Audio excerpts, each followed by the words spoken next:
Butchery Wilson's Peak. Just boning out a forequarter. Here we go.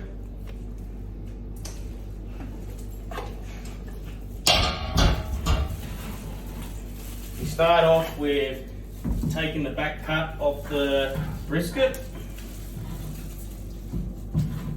I just run my knife down the bone, just about an inch.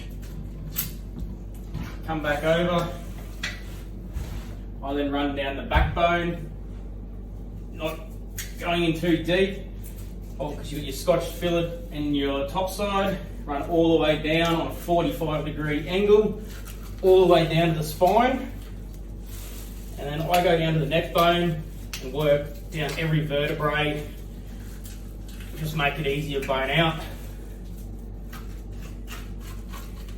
You can come up about 3 to 4 ribs, take your blade off.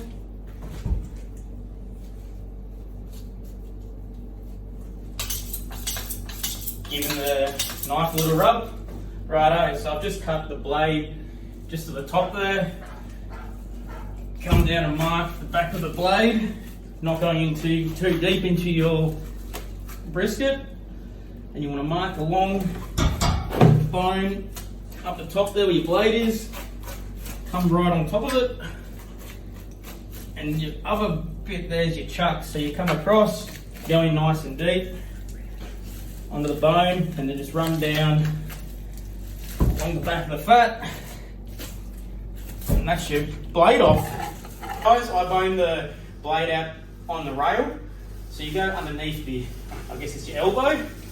Go up nice and tight up onto your bone and just follow it. Everything is either on a bone, in a seam, or in fat. So you're not cutting a lot of meat. Go up into the knuckle.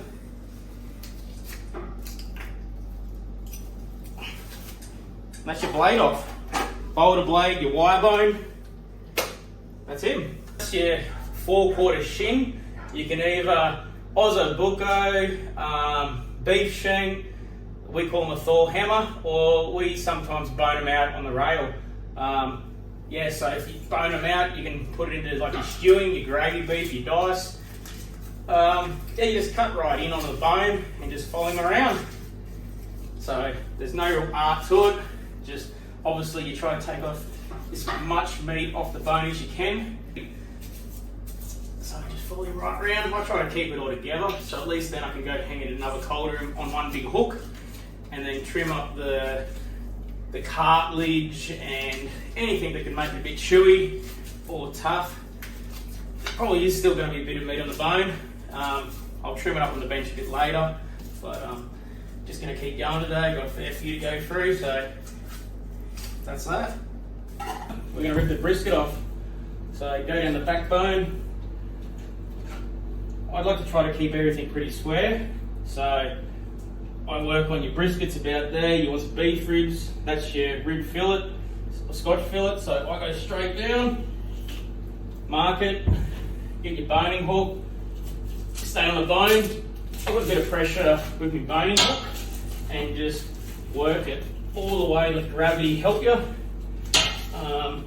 Obviously trying to leave as much meat on that brisket. This is your flat bit here. Now you're coming into your nice back of your brisket and going down to your point. You see the marbling in there, the colour.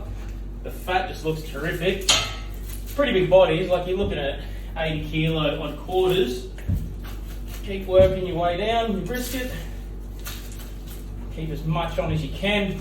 You might make a few feather marks, but that's fine. You can always trim that up later.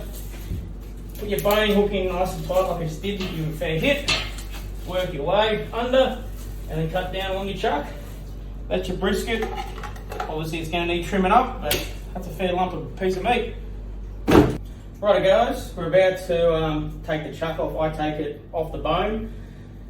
So underneath that cut where the blade was, you can either leave that meat on there as beef ribs or take it off. 6 of one, half of the other. But yeah, I just, same thing as your brisket.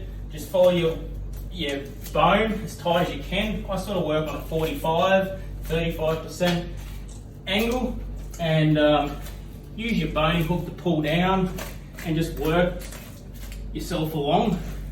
the bone, let the gravity help you underneath there. And then you onto your neck bone. Your knife can bite into your neck bone.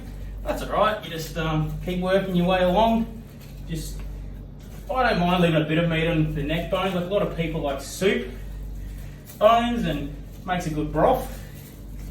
But you want to take a bit as much as you can off. Just keep working your way down each vertebrae.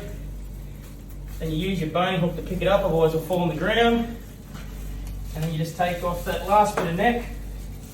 That's your chuck, ready to trim up. So we're up to taking your rib fillet, scotch fillet off the bone. I bone it out on the rail. You can either flip him up and hang him up in there. I just bone him out like this. So I run my knife down there into your blade bone. That's nice beef ribs. Like I said, I try to keep it pretty square. I brought it down off one hook just because I wasn't born being a tall fella. So, and then you just go on your bone, go back into the spine there, go nice and deep into it. This is a very critical cut, this one, because he's one of your best cuts. So take a bit of time, bite your knife right in deep and stay on the bone. So there we go, she just pours out nice and easy. Go down there and